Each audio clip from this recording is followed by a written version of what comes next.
Terima kasih. Bismillahirrahmanirrahim. Nama saya Heri, pengelola workshop batik Putri Sagabuana Karawang. Kalau CEO-nya si anak saya, Rista, udah kenal.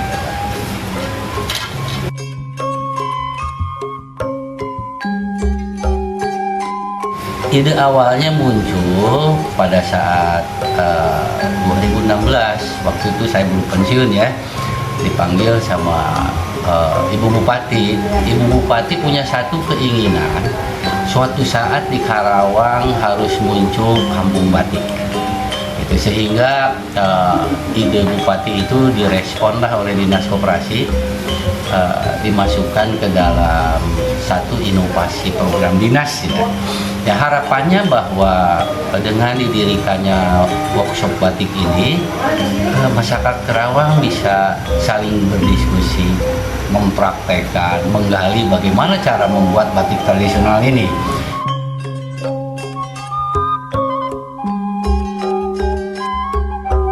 Sejak berdiri workshop batik Karawang ini sudah mendidik secara resmi ya, secara kontinu. Tiap tahun pemerintah daerah melalui Dinas Koperasi menyediakan alokasi anggaran satu tahun satu kali, hanya untuk 20 orang tapi tersebar di beberapa kecamatan pesertanya. Jadi kita udah ada 6 angkatan di workshop ini, 6 angkatan, jadi mulai dari tahun 2017 sampai pas kemarin itu ya. Jadi ini workshop tuh memang kita bentuk betul-betul ramah lingkungan ya, tidak asal-asal, karena sebagai contoh kepada siapapun yang berlatih, karena di proses pembuatan batik tuh pasti ada limbahnya ya, terutama limbah cair berwarna gitu ya. Oleh sebab itu kita buatkan IPAM sehingga betul-betul ramah lingkungan. Jadi nggak ada sama sekali yang berkaitan dengan limbah yang membahayakan gitu. Itu Baraka.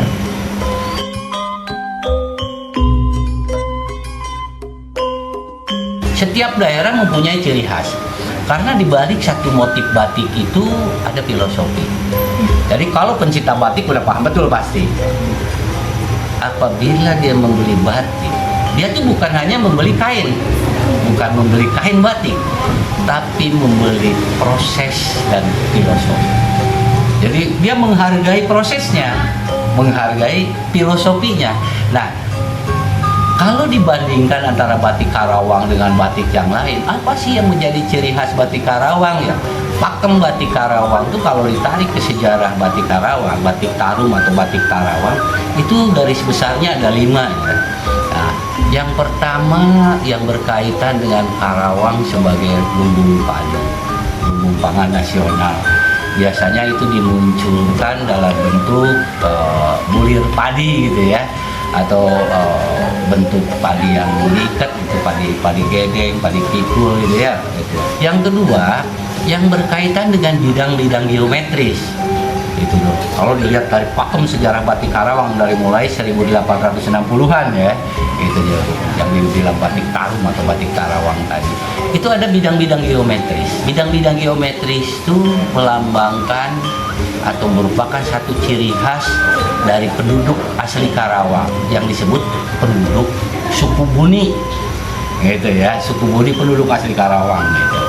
Itu dilambangkan dengan bidang-bidang geometris.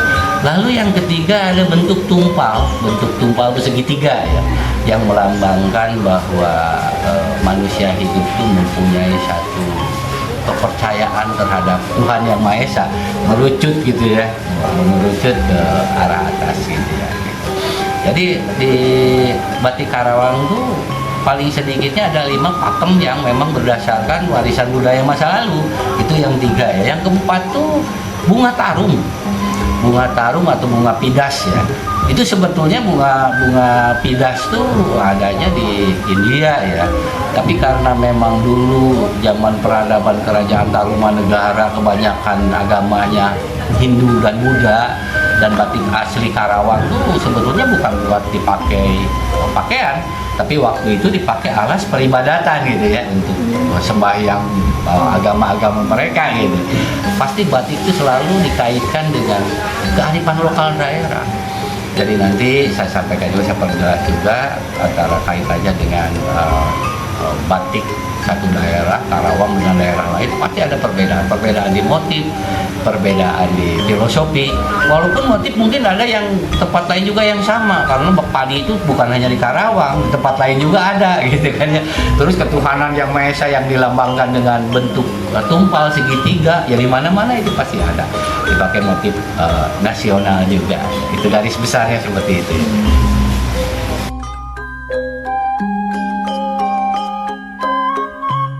Kalau saya banyak mitra ya, para pelajin batik.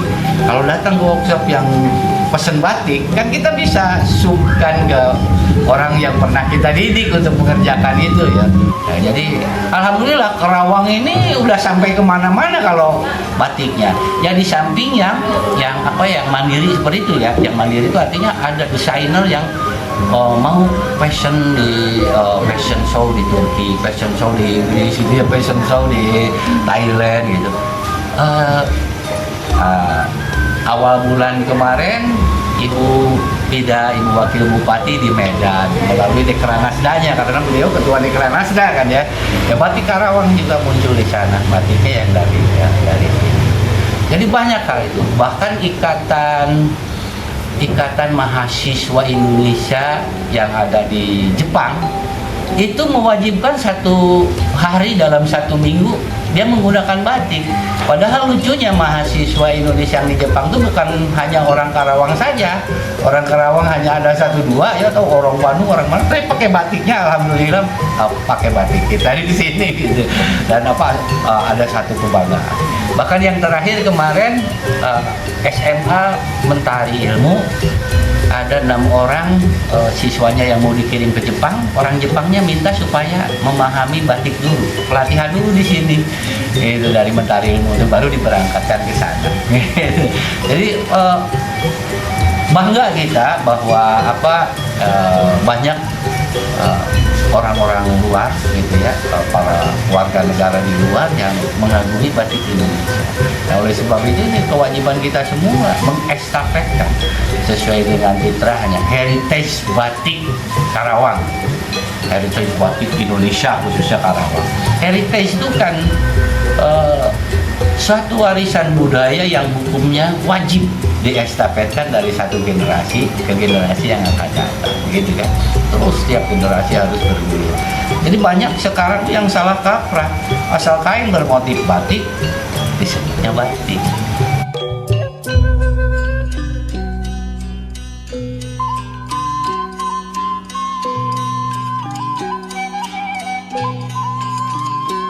Jenis batik tradisional terbagi menjadi 2 jenis, yaitu batik tulis dan batik cap.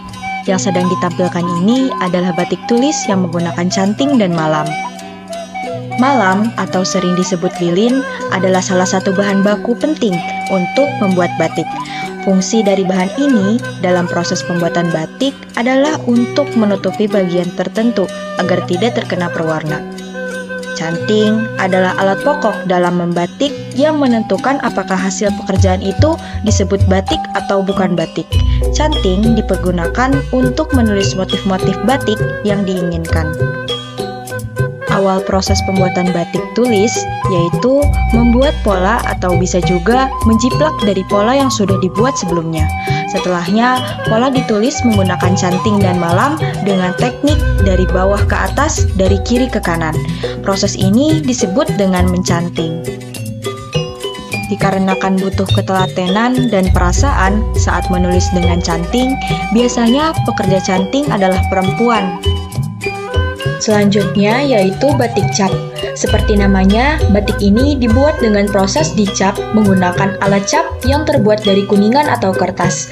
Alat cap untuk batik cap terbilang cukup berat, maka dari itu biasanya pekerja batik cap adalah laki-laki. Batik cap tidak asal cap, butuh ketelitian juga saat membuatnya, agar motif tidak acak-acakan.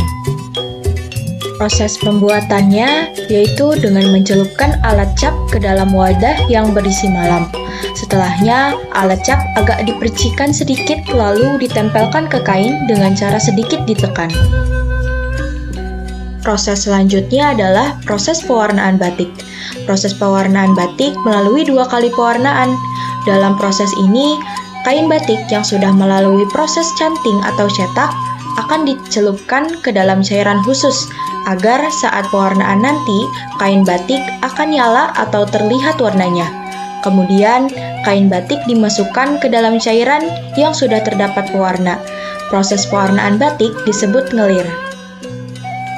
Setelah proses pewarnaan, kain batik yang sudah diwarnai direbus ke dalam cairan yang bernama water glass. Water glass berfungsi untuk memperkuat dan mengunci warna batik. Karena direbus dengan suhu tinggi, proses ini juga berbarengan dengan melunturkan lilin yang ada pada kain batik.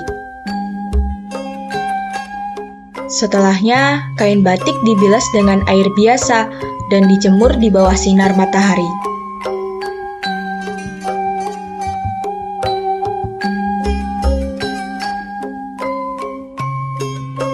Nah, jadi warisan budaya ini akan lebih tumbuh rasa kecintaannya kalau muncul ide-ide kreatif dari seluruh masyarakat, terutama ya yang saya harapkan sebagai para mahasiswa lah, sebagai change of development ya gitu ya, agen pembaharu, agen pembangunan gitu, orang yang berpikir secara kontekstual dan elit gitu.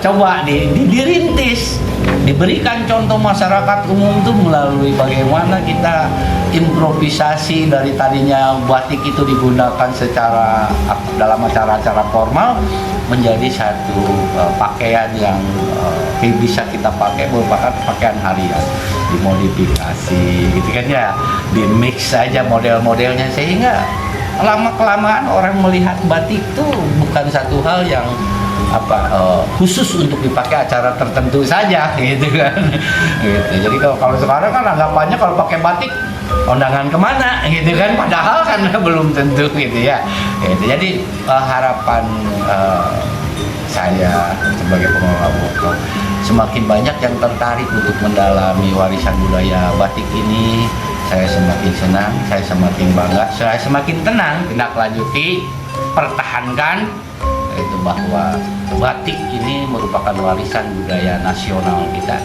identitas bangsa Indonesia. Ya, lebih spesifik lagi barangkali kerucutkan, mudah-mudahan suatu saat di Karawang bisa muncul perajin-perajin batik. Ya, terima kasih. Billahi taufiq wal hidayah. Assalamualaikum warahmatullahi wabarakatuh. Behind the scenes.